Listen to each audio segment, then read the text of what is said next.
Proyek underpass menjadi program prioritas yang diusulkan Pemkot Surabaya ke pemerintah pusat. Untuk progres saat ini dalam menuju pembangunan underpass adalah menyiapkan anggaran 80 miliar rupiah untuk biaya pembebasan lahan 22 rumah warga yang akan terdampak.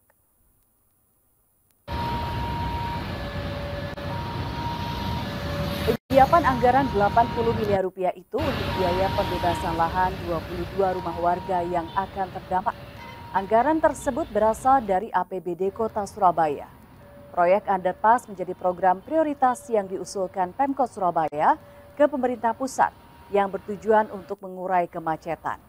Kepala Badan Perencanaan Pembangunan Daerah, Penelitian dan Pengembangan atau Bapeda Litbang Kota Surabaya Irfan Wahyu Rajat mengungkapkan Pemkot juga berkoordinasi dengan Pemprov Jawa Timur terkait sejumlah proyek strategis lain yang bisa dibiayai pemerintah pusat. Ia berharap pembangunan underpass tidak hanya dilakukan di Bundaran Taman Pelangi, Jalan Ahmad Yani Surabaya, tetapi juga di Simpang Margarejo dan Wonokromo, karena ketiga titik simpang tersebut saling berkaitan.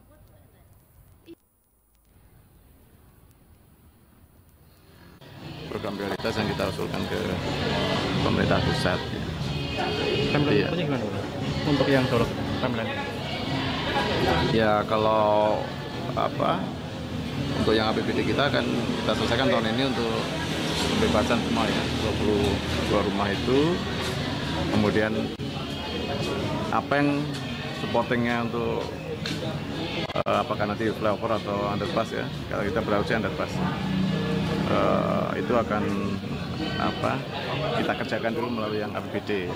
Saudara, terkait progres dan proses pembangunan underpass Simpang Bundaran Taman Pelangi Surabaya, warga terdampak berharap bisa mendapatkan haknya. Namun warga mengakui ada beberapa permasalahan yang harus diselesaikan mengenai data kepemilikan tanah dan yang harus diganti rugi. Dalam proses menuju pembangunan underpass Simpang Taman Pelangi di Jalan Ahmad Yani Surabaya, berdampak pada 22 rumah warga di lahan tersebut. Namun ada beberapa masalah yang muncul terkait pengajuan gugatan dari beberapa warga.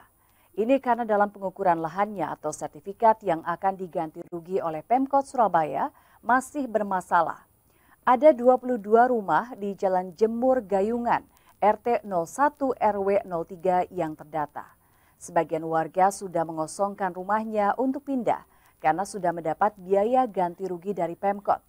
Sedangkan 12 penghuni yang saat ini masih belum pindah karena menunggu proses pembayaran dan pengukuran.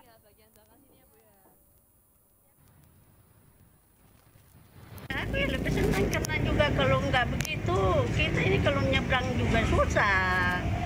Apalagi malam kita nggak berani nyebrang. Kita di rumah aja, siapa yang berani menyeberang? Malam itu silau kanan kiri. Jadi nggak berani nyebrang. Pagi itu kita nyebrang juga susah, baku pegang tangan kalau gitu baru kita nyebrang, nggak bisa satu-satu orang itu takut. Kalau harapannya? Jadi enaknya ada gusuran ini kita itu ya.